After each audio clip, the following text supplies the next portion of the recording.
नमस्कार शेतकरी मित्रांनो, खानदानी शेतकरी यूट्यूब चॅनलमध्ये आपले सर्वांचे स्वागत आहे. आज आपण बघणार आहोत 15 जुलै वार बुधवार रोजीचे कांदा बाजार भाव.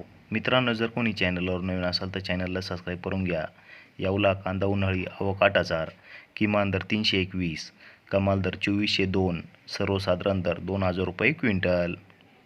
लासलगाव कांदा उन्हाळी आवक 10,250, किमान दर 700, कमाल दर 2706, सर्वसाधारण दर 2,200 रुपये क्विंटल.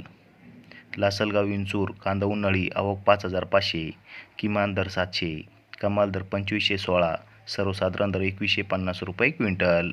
मनमाड कांदा उन्हाळी आवक 3,000, किमान दर 500, कमाल दर 2,326, सर्वसाधारण दर 2,100 रुपये क्विंटल. पिंपळगाव बसवंत कांदा उन्हाळी आवक 18,700, किमान दर 600, कमाल दर 3,326, सर्वसाधारण दर 2,400 रुपये क्विंटल. देवळा कांदा उन्हाळी आवक 6,750, किमान दर 500, कमाल दर 2,580, सर्वसाधारण दर 2,250 रुपये क्विंटल.